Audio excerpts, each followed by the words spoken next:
So welcome again. I'd like to start, let me say first, we're gonna start today about safety, dignity, and belonging, and about how we can cultivate the kinds of conversations and the ongoing dialogues that can cultivate this in our own Sanghas. So a lot of richness to come, but before I turn it over to Mushim, I would like to ask if anyone has burning questions or issues that arose last time that they need to kind of express before we go on today. So again, you can raise your electronic hand in the reactions button, or you can put your name in the chat. It's a big group, so I can't see every single person. So waving your actual hand probably won't get me. So anyone who would like to share?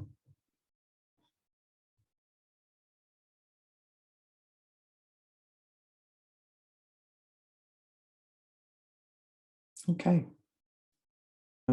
So let me invite Mushim then to talk to us a little bit about safety, dignity, and belonging.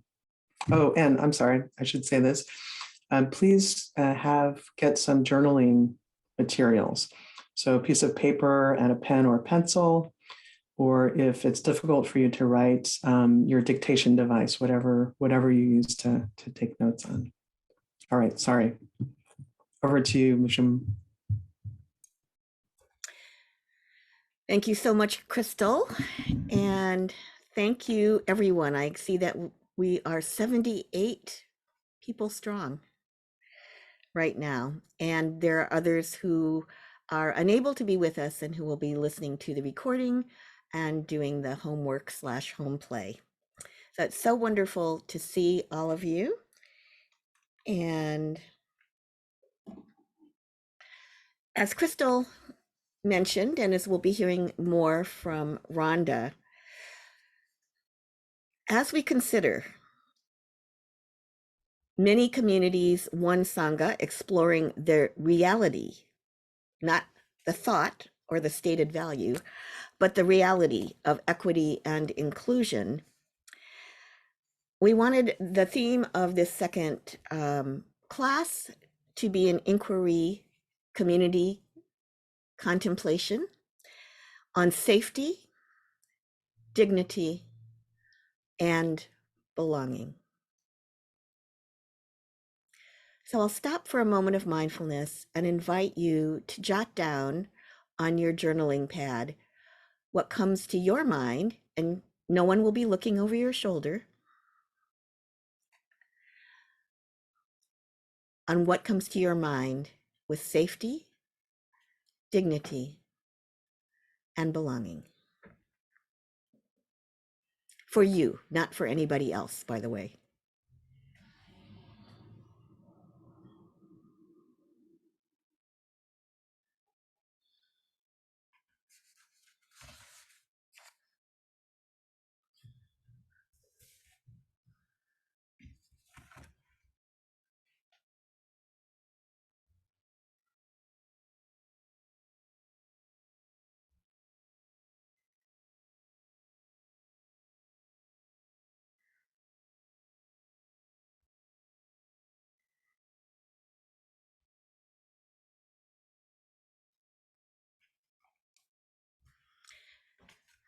And I'll mention that from my point of view, this is a wonderful inquiry, and one that, if it can be done in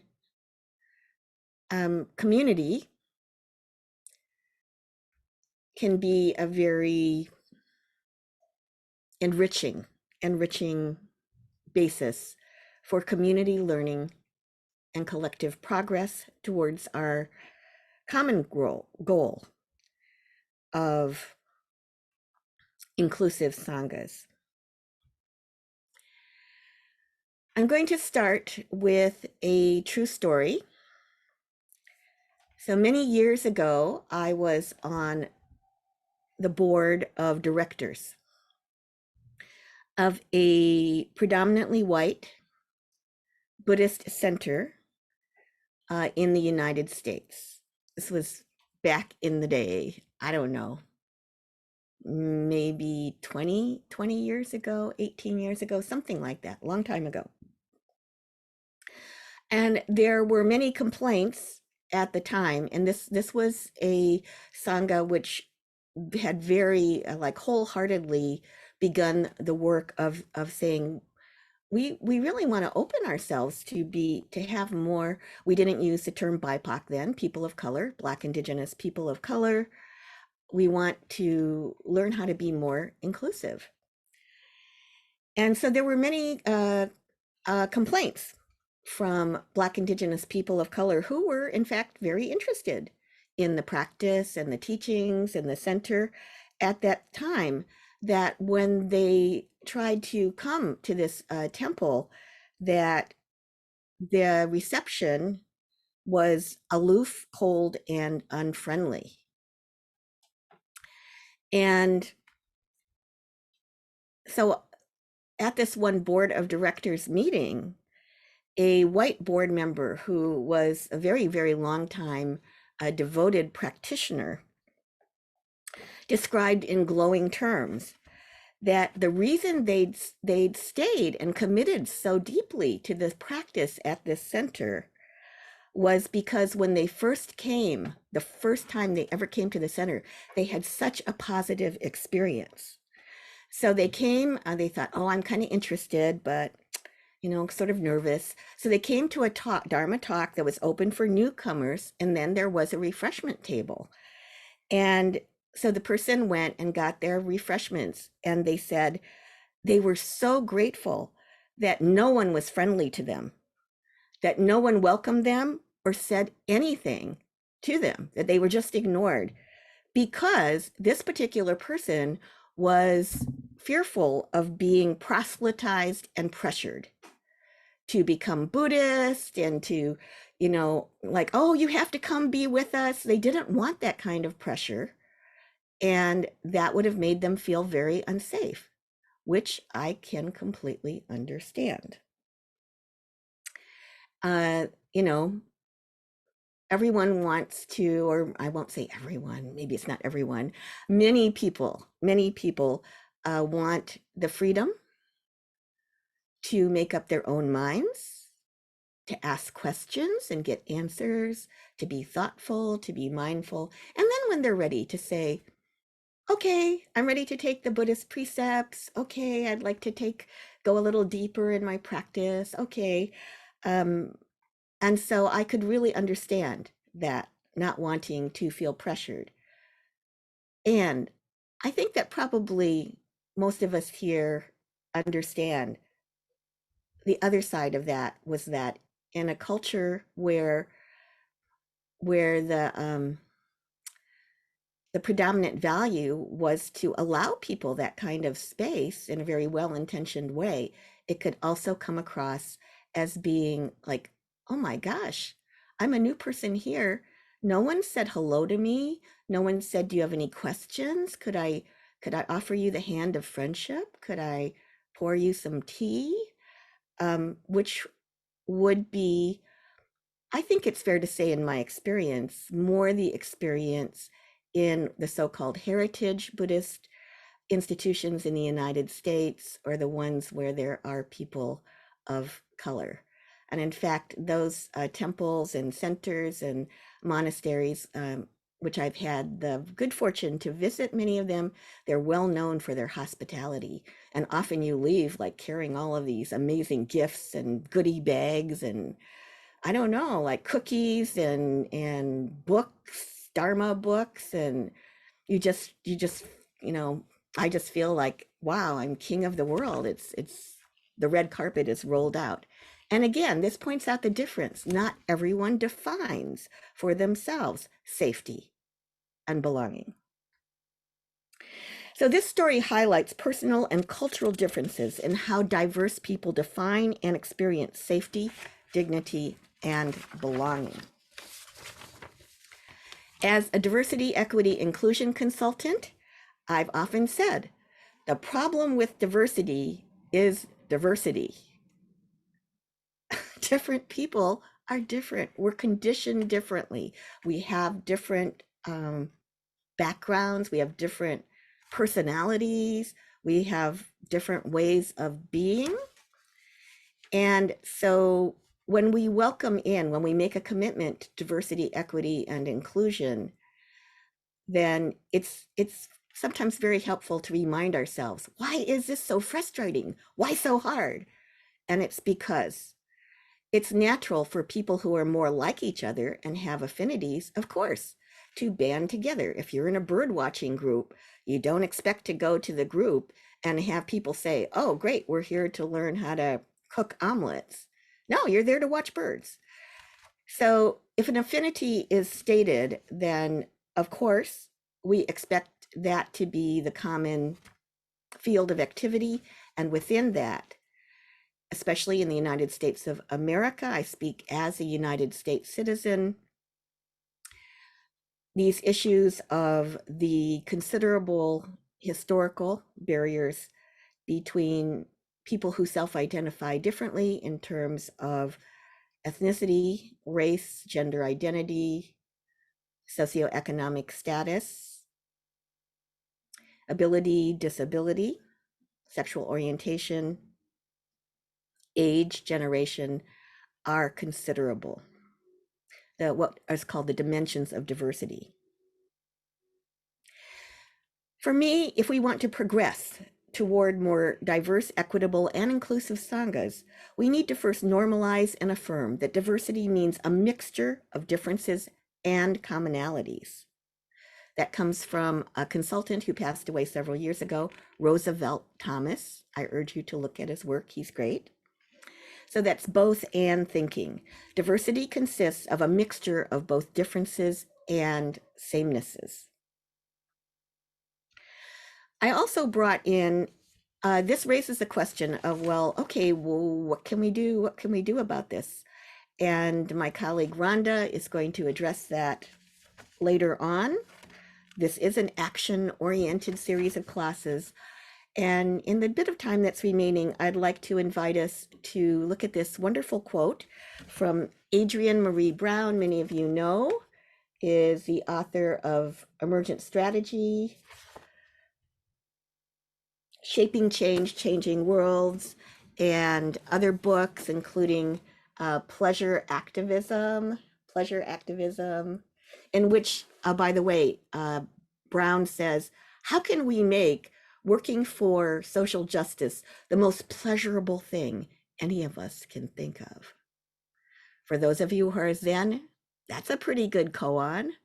Because if we made it the most yummy, pleasurable, like, oh my God, I can't wait to get to that diversity meeting, so much pleasure, people would flock in the door. We'd have to limit the number of attendants. That's a brilliant, brilliant thought question from Adrienne Maree Brown. So Anna, if you would be so generous as to share the slides, I invite you to consider this quote from a blog post by Adrienne Maree Brown, which came from a talk that Brown gave, which is on a YouTube video, and you can relax because you're going to get this in your folder. You'll get these slides and you can click on the link. And I don't see anything yet. There we go. Okay.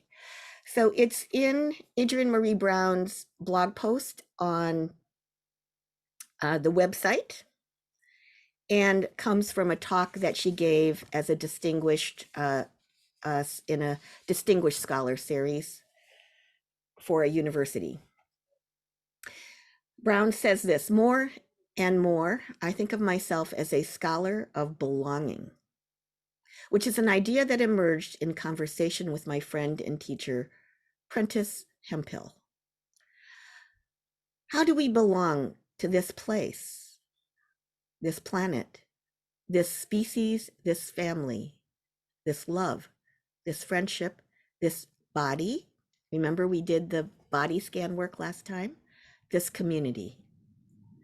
I think especially for those of us with a lineage of displacement, forced displacement, economic displacement from the lands that we were indigenous to, we need to rediscover belonging. Next slide, please.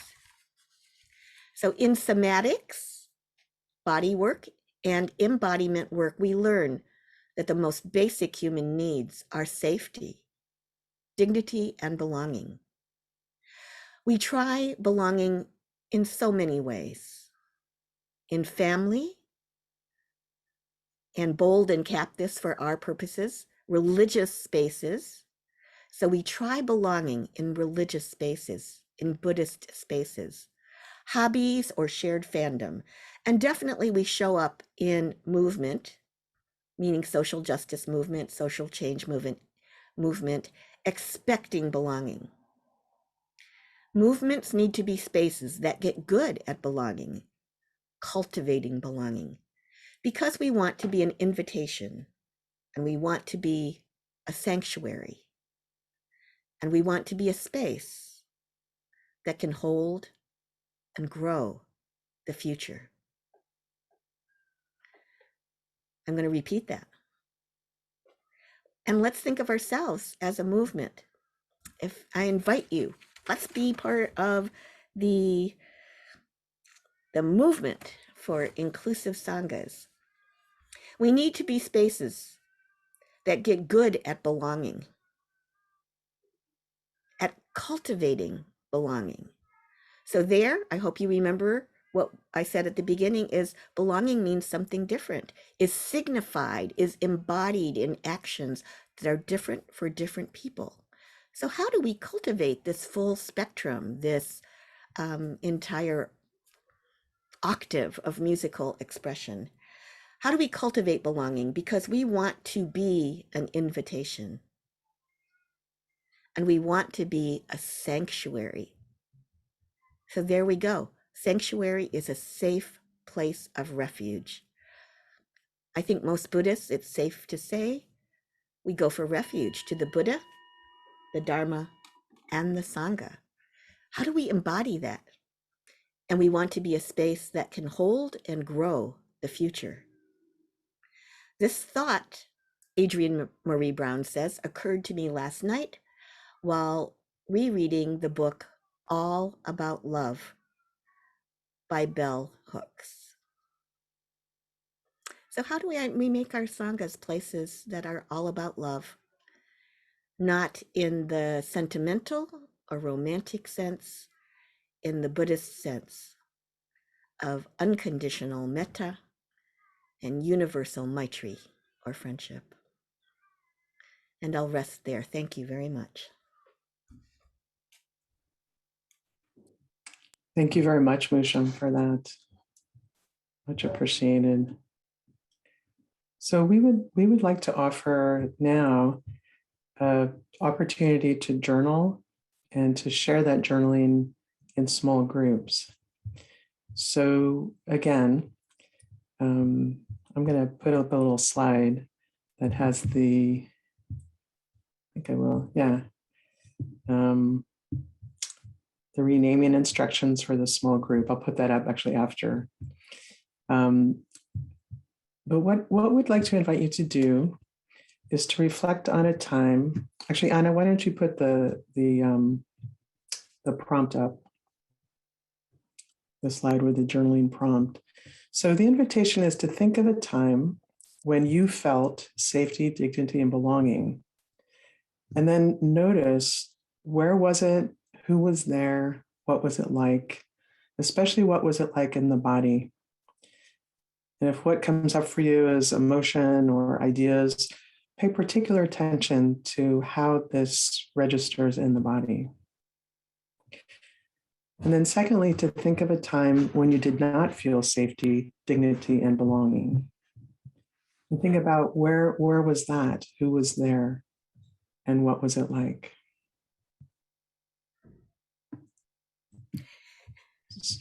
And Crystal, if I may, yes.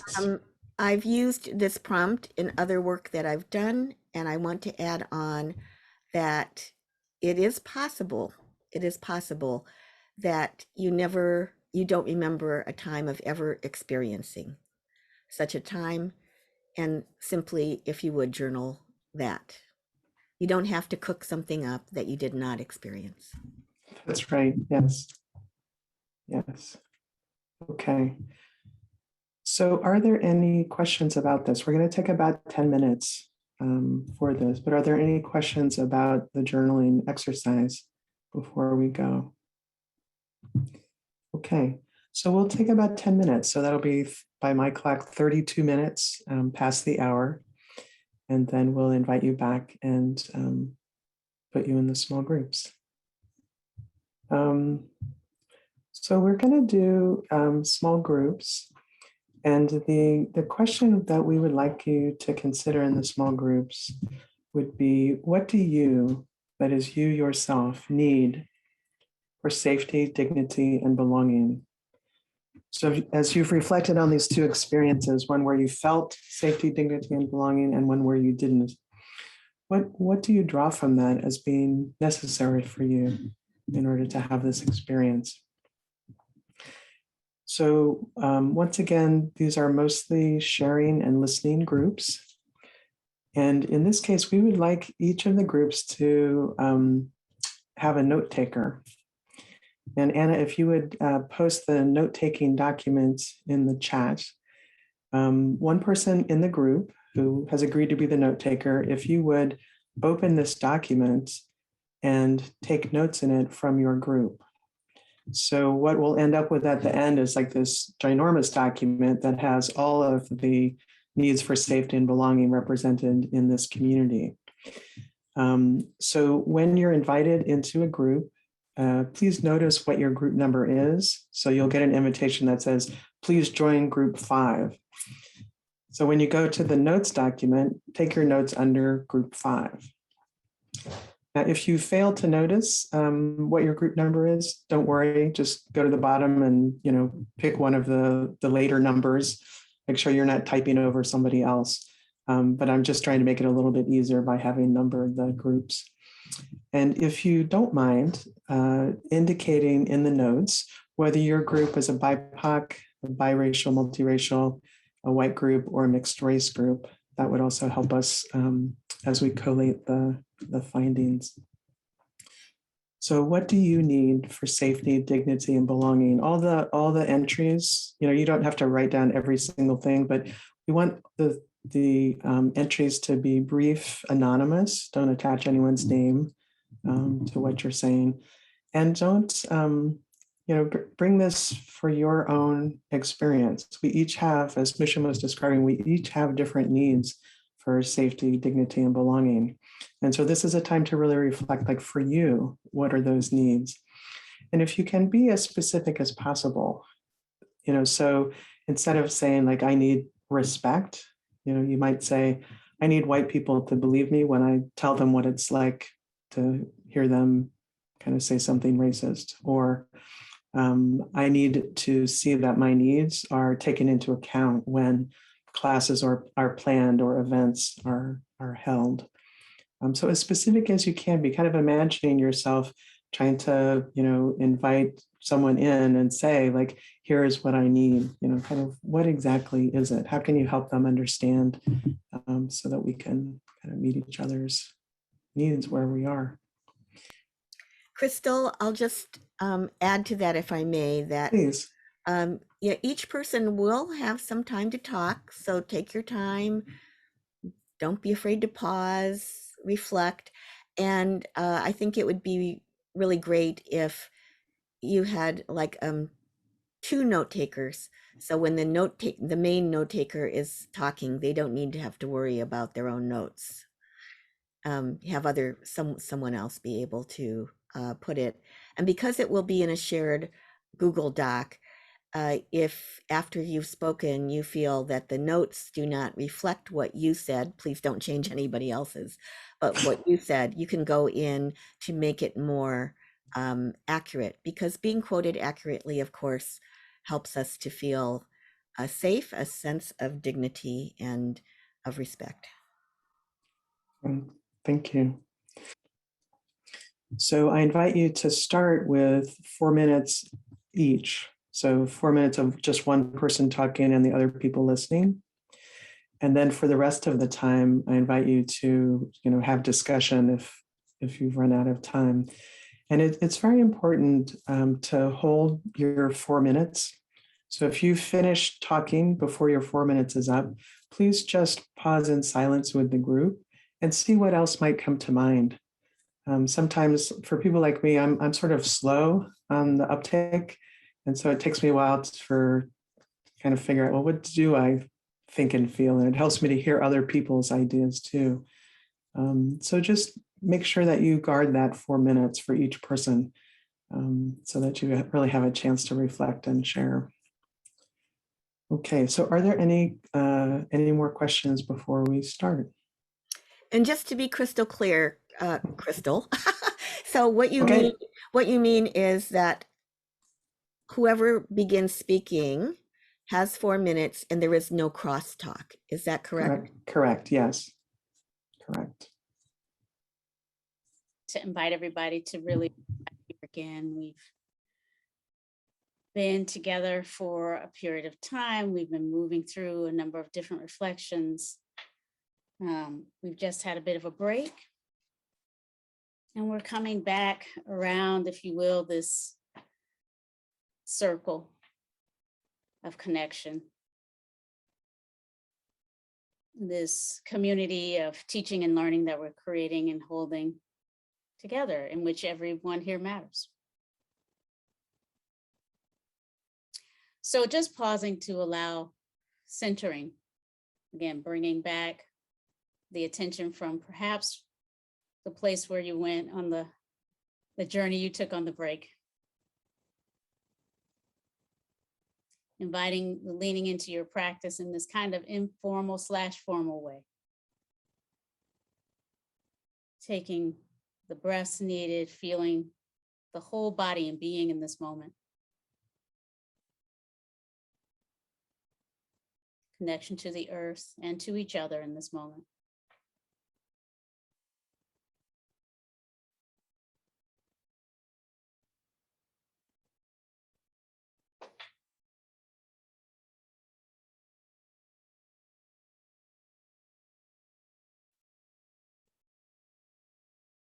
Calling forth again your intentions and the values you bring to this work, as we opened up reflection on last week.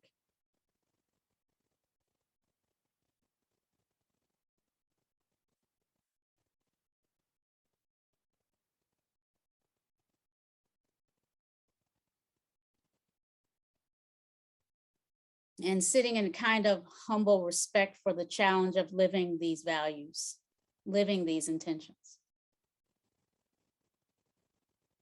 Recognizing the gap that I mentioned last week, and research has shown kind of appears often between the intentions, the values we hold, and what we are doing. So can we invite turning toward the particular way you see this gap in your own experience, perhaps in your own community of practice, broader community you live in?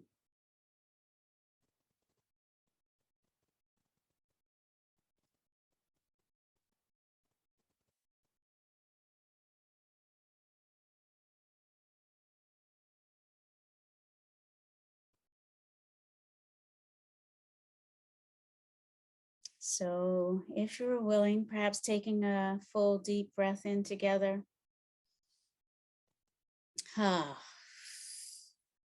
And inviting our attention into this kind of moment of interpersonal collective practicing with the support of Zoom.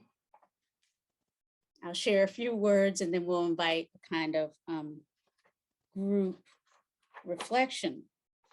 So the theme that I am going to be speaking on here and now for the next 15 minutes or so is really about what it takes for us to stay in a process of reflecting together wherever we find ourselves in the particular places and spaces in which we practice, perhaps work, wherever it is that you're thinking of kind of making real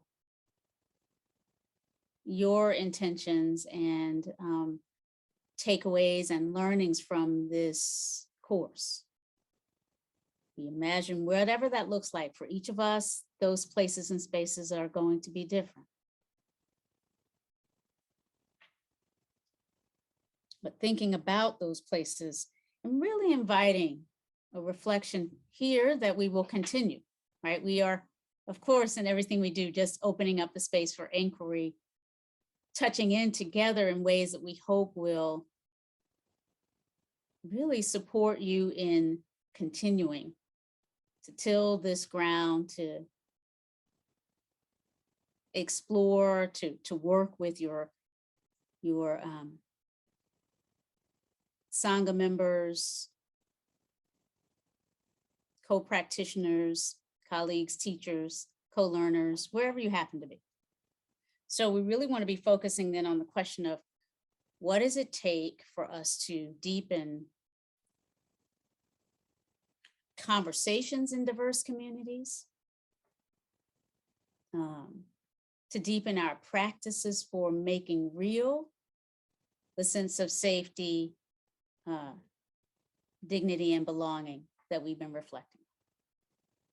How do we even know what it might take in a given place for those who are there to feel more of a sense of safety?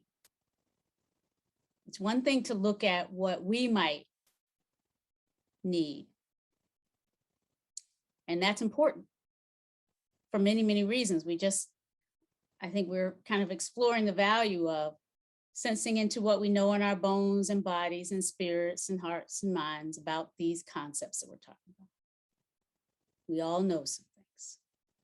We know something about what it feels like to feel belonging. We know something about what it feels like not to. We may not know the same or the same degree. We may struggle with one or more or all three of those themes: safety, dignity, and belonging, right? We may not have had as much experience with any of them, or even any experience. As mentioned, we don't want to reach for content that isn't there. Not straining. Not straining. But inviting an openness to what we do know. If there is something that we could bring more to the fore, bring more up in our consciousness about what safety feels like, about what belonging feels like, looks like, what we've seen around that, and dignity. And then again, opening up that interpersonal domain and exploring what it takes to be in that rich and sometimes challenging conversation or set of conversations or ongoing conversations. We all have different metaphors for this.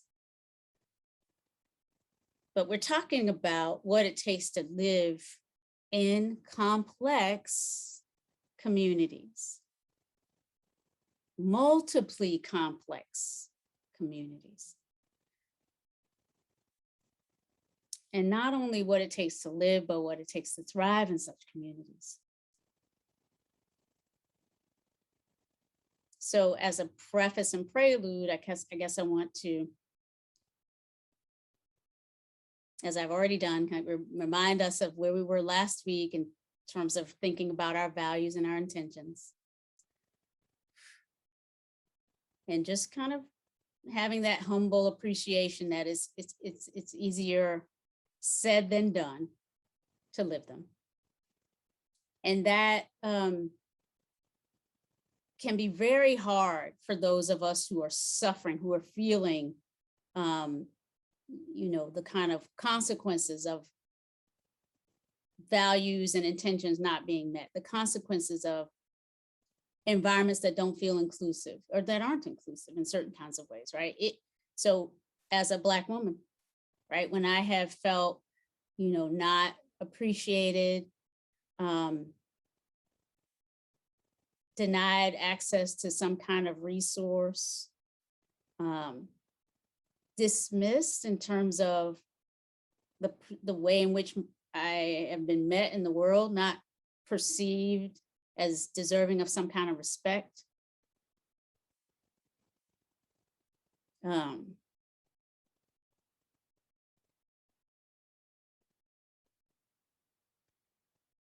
Excluded from pathways to power, right? And so now I'm talking about the sort of some of the different ways that these categories that reflect different identities, this concept of difference that we're talking about when we talk about diversity, and we recognize diversity as a fact of our lives, a fact of our communities, different types of diversities we might, we want to think about, because certain spaces are more or less diverse in certain kinds of ways. But there's certainly the reality that whenever we are together, we are inherently with people who are having very, very different experiences than ours, even when we look similar in terms of the categories that may be relevant in our time and place, whether race or gender, sex orientation, ability or disability, age. So whenever we talk about diversity, it is, to me, to open up the aperture on radical complexity in and of itself, all right? And in terms of really understanding how we struggle, it's really important to not only think about differentiation, but to think about, again, the context within which we operate. And that courageous willingness to look at who's here, who's not in this particular space, in your community, in my community, your Sangha, mine, the practice centers in which we're in, who's represented relatively well and who isn't. So as we did last week, we paused and we even looked in the space in this Sangha, if you will. Remember, we took a moment to do that for those who were here, right?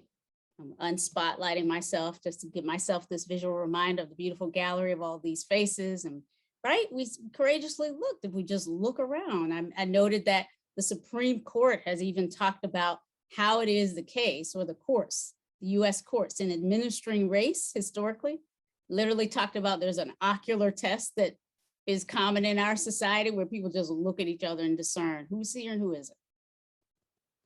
And so much comes in from that perceptual gaze, from that social interaction, that sort of symbolic read. It has so much social content in it.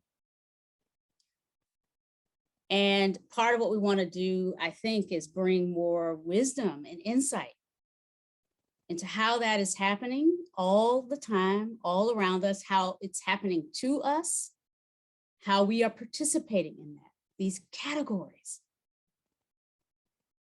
And then, again, the way in which the categories have accreted, have inherited, have embedded ideas of value and disvalue, ideas of centering and marginalization, ideas of inclusion and exclusion. Very subtle.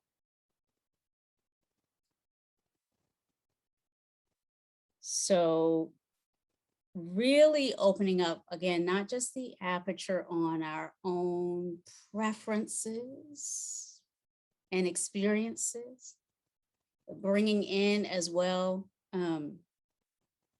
the teachings, I think, about what can get in the way of seeing more clearly, the defilements, the way in which we can attach to certain things that feel, really good, or, push away things that feel, give us the feeling of like unpleasantness, or just stay in a fog of confusion when there's sort of a neutrality happening.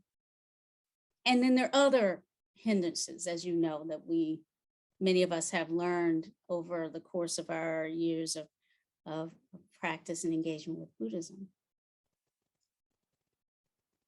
So we're not, I think for me, I want to just name that, as a person who's been engaged in multicultural education and diversity and equity inclusion work for years, to me, this question of how do we intersect with this with our practices and teachings is a real one. It's a really live question. So on the one hand, therefore, and I think about what belonging means, I'm aware that there can be some attachments that can accrete to, well, belonging for one person can feel like exclusion to the other.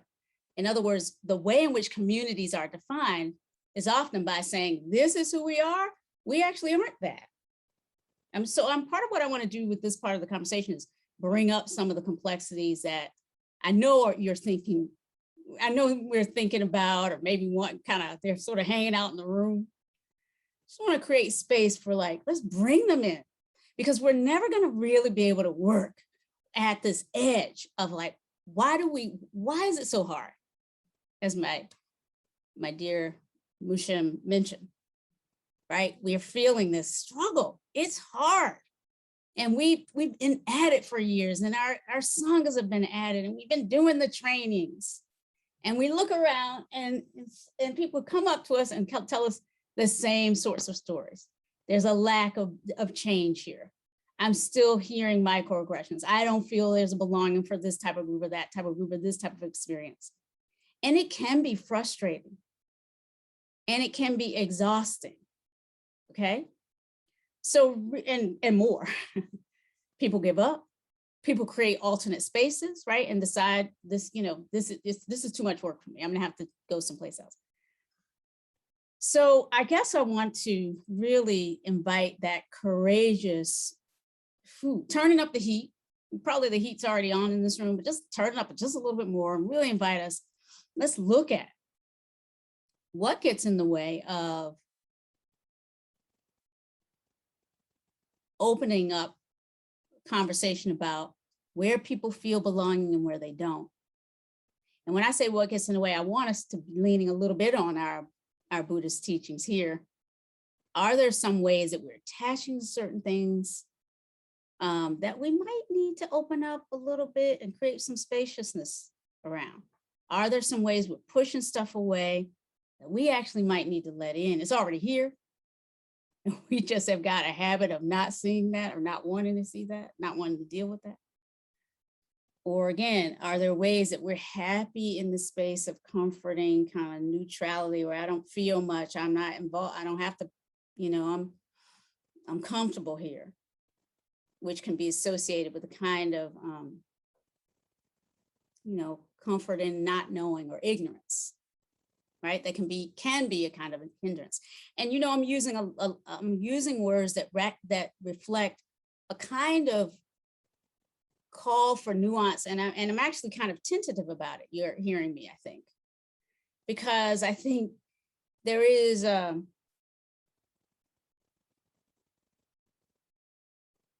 again, this is not just hard. It's hard for a reason. And so what we want to do is try to unpack why it's so hard to really make change in these ways. I think coming together and inviting what gets in the way of actually creating spaces where more folks can feel at home. It can be threatening for some of us. In the ways that we've already named, we might actually have to think about the criteria for leadership and open up the aperture on that to inquire how necessary are those things, if those things are creating structures and policies that make it hard for leadership to look diverse and be diverse.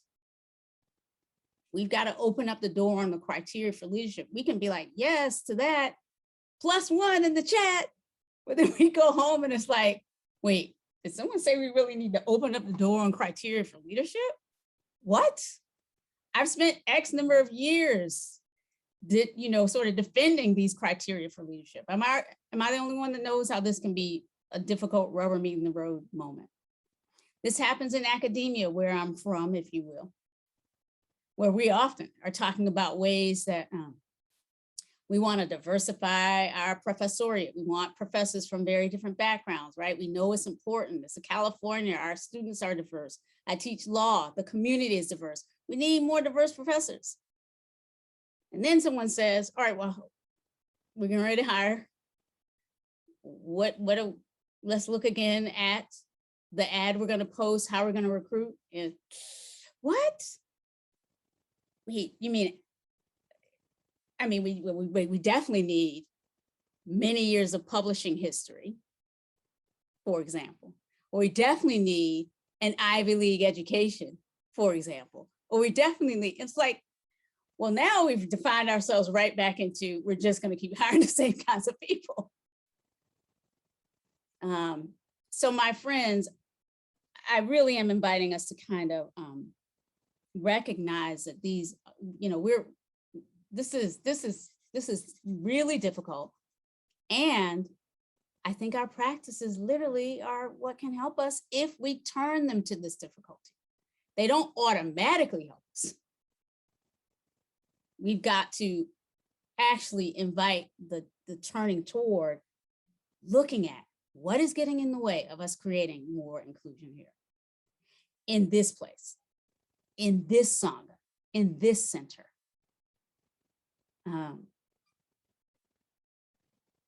And what are my maybe competing values?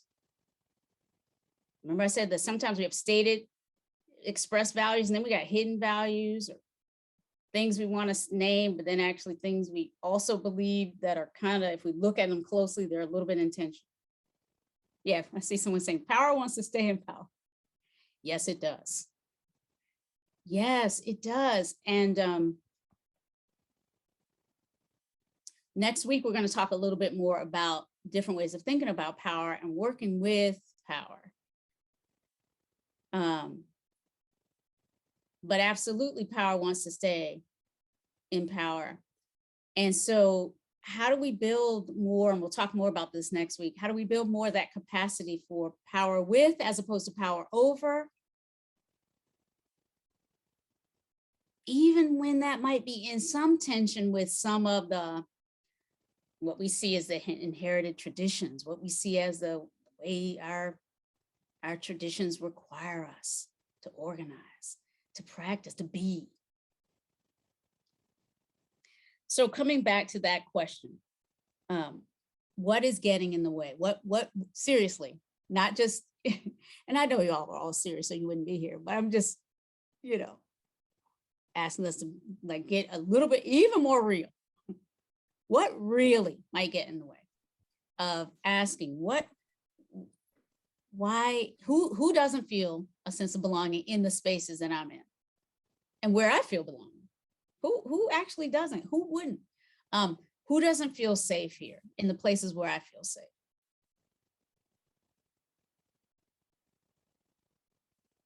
And listening to see what the answer is.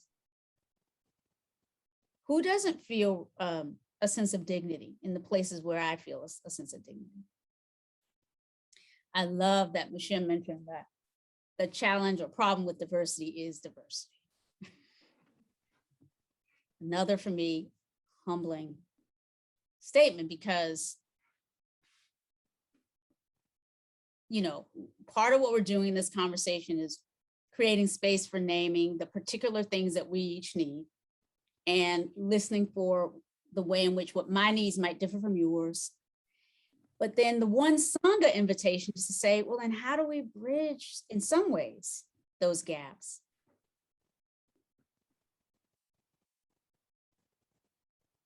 And I would like now to sort of then uplift the part of the conversation that is about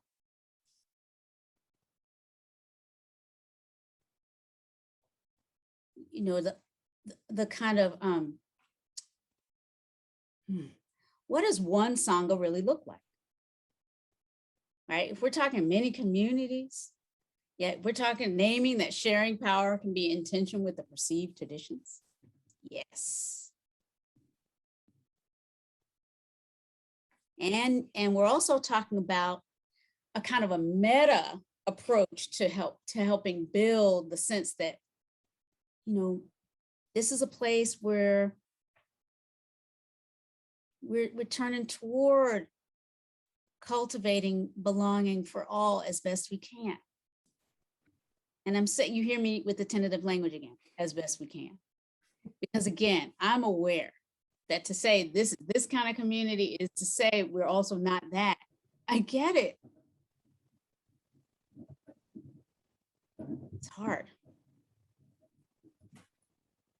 How do we nevertheless embed the call for opening up, having hard conversations about how even against the stated values and the stated norms, we're not measuring up.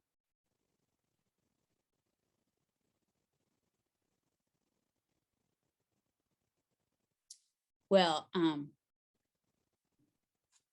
I could say a few things more, but I hope I've done enough to just trouble a little bit, bring the spirit of the good trouble home, however it needs to come to your house. However it needs to come to your house. Like, where is it that we're gonna falter, and how can we work to build bridges of belonging? Again, I'm gonna try to bring the temperature. We move at the speed of trust. Yes, mentioned Adrienne Marie Brown's book and her writings, move at the speed of trust, but also, in my view, move at the speed of our humanity or our capability. Don't strain, don't get stuck. But we can't do what we can't do. We can't be who we aren't. Okay? So starting where we are and inviting this courageous question about how can we build more bridges of belonging? How can we build more practices for increasing the sense of space, of safety, and expanding the sense of dignity so that we all feel it together?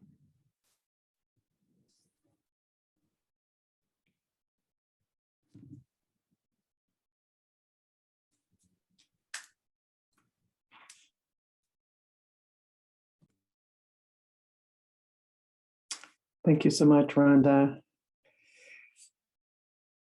Okay, so I want to pose that question then, like, what is in the way? And open it for kind of large group sharing. I'm also going to make a couple of comments myself. I'm about to use the term white people a lot. And so I just want to acknowledge, like there's about 1 billion, I think, white people in the world. So when I say white people, it's, we actually are not exactly all the same. There's a lot of diversity, et cetera. But when I say white people do this or that, I'm talking from my experience of teaching white awareness classes, of working with Sanghas and other groups that are trying to increase diversity, and just sharing some of the barriers that I've seen that are resident in the white members of a Sangha. And I hope that the people of color present will also add in or correct if I'm leaving things out. But I think it's often underappreciated, like how our training as white people is a key barrier. And so maybe just reflect right now, like, what does it feel like thinking about sharing? What does it think about moving into this space and saying, well, this is the barrier that I'm feeling, like I'm afraid, or I think I'm bad because I'm white, or I'm afraid of offending the people of color present, or whatever it is for you, and how will you address that? Right? Because many of the us as white people, sort of with our practices of white supremacy culture, we have to let those go. We have to give those up. We can't leave it to people of color to try to change the Sanghas. By and large, they've said, like, here's what's needed, here's what needs to happen. And we need to do a lot of work just in our own white caucuses. So when you're thinking about, like, what are the barriers, please think of those barriers too. Rather than pointing to the other people in the Sangha that are problematic, Like, what are the barriers that I'm kind of succumbing to, if you will? Like, what is in my way? Because there's always going to be barriers and problems out there. And this isn't going to be a comfortable journey. That's part of kind of what we're talking about together. Yeah. Rhonda. Oh, one more thing I meant to say. You are not limited to one more thing. Okay. Well, here's also something to kind of sit with. You know, the complexity that we're dealing with is about agency and embeddedness in order, right? So we have this notion of ourselves as individuals and agents who do some things if we try. And this is true to a degree. And we want to amplify this, right? We're here because we believe we can do something. This is true. We have some power to make a difference wherever our role is. Each of us has inherent power. So we'll say more about that later, but I just want to name that is a part of the reality I think we're dealing with, why we feel we can come together and make a difference. And the structures are real and impinge upon us. So and our culture is so highly individualistic, including our social change cultures, that we sometimes don't name as much as we need to how it is we really need to address collectives and make collective changes, right? As opposed to, we need to be a better person. I need to, mind that gap a little bit more. That's true. That's not the only truth though, right? We're actually also talking about how much, especially in our culture, we tend to lean into what can I by myself, maybe a couple of us.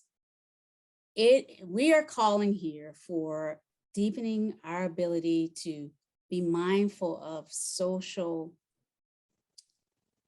dynamics, collective dynamics, structures, policies, and what we might need to support us in acting on those good intentions that we have in the way of structural changes. Maybe I implied that in what I was saying, but I kind of want to lift that up a little bit, because I think what can often happen in our context in the West, in the US, we are constantly kind of reminded, and there's obviously some good to it, but it can be overdone, right? So we've got to think the both and of, I can take some actions, I can make some commitments, and how can we organize, build coalitions, and in other ways, imagine change that is about impacting collectives. And when we do that, my friends, my dear siblings in the journey, it's both, that has a real potential for change, but it also is not going to happen overnight. Requires some sort of, I'm going to get down and get back up again stuff, right? Requires some, I will take a break, I'll come back. In other words, this is lifelong work. Very likely.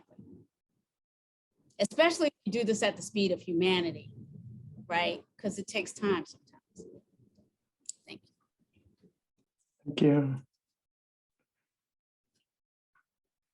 So I'd like to invite whatever comments or questions you have. Yeah, until we have collective action, individual change is a drop in the ocean.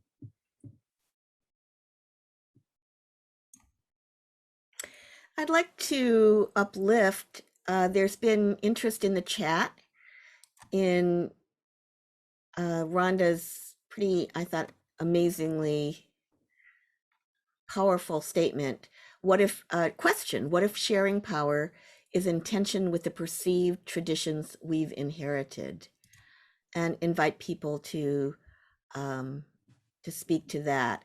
And before that, just say again, as a as a consultant, one diagram that I use that I think is useful is to imagine like a target with concentric circles. So in the middle, you have like this nice round circle, and that's the comfort zone.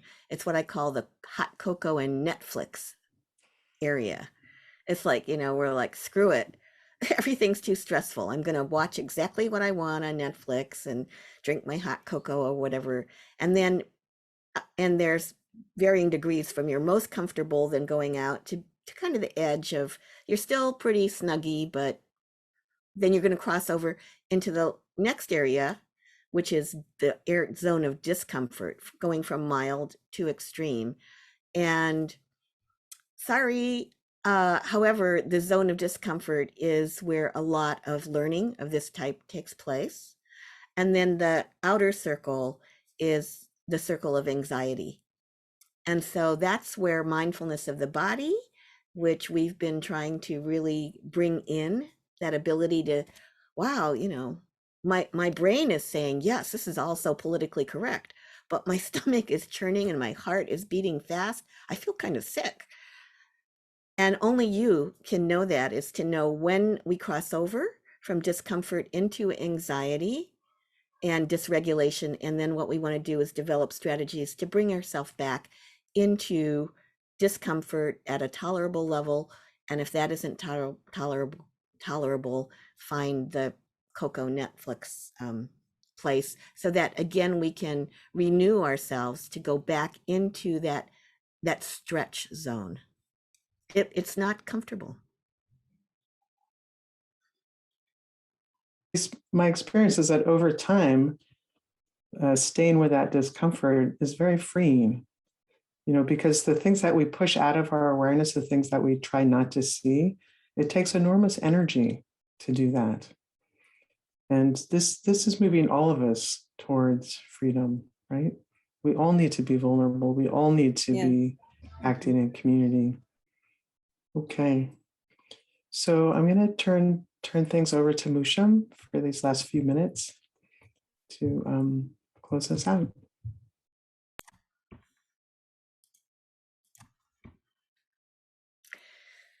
Thank you so much, everyone. I invite you to go to gallery view and just take a moment. If you'd like to do so, you're invited to turn on your camera. You have the right to pass on that. I always love to see your faces. And to scroll through the pages, we have 77 of us are present to do this really wonderful work together. And to maybe scroll through the faces. My particular practice in doing this on Zoom is, as I look at your names, as I look at your faces, what I see in your environment, sometimes your animal companions or children, that I'm extending a metta meditation for each of you. May you each be well and happy, safe and protected from harm, peaceful, truly happy, living with joy and with ease. And in closing, again, reflecting that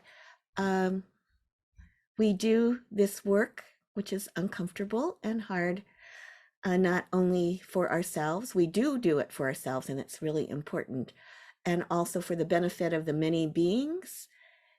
What our hope is for those of us who have designed this and put it together, the teaching team, is that these learnings and practices will ripple outward from the circle that we have here, our community here, outward like rays of light, bringing healing, justice, and transformation. And I brought up from my stairwell, whoops, you can keep that, this little wooden plaque, which has Amitabha, Amida Buddha, the Buddha of infinite light and infinite life, and invoking the primal vow of Amida Buddha, which includes everyone. Let us commit ourselves to be courageous, patient, compassionate, loving kind, to grow in wisdom together, and to thus achieve our goal with all beings.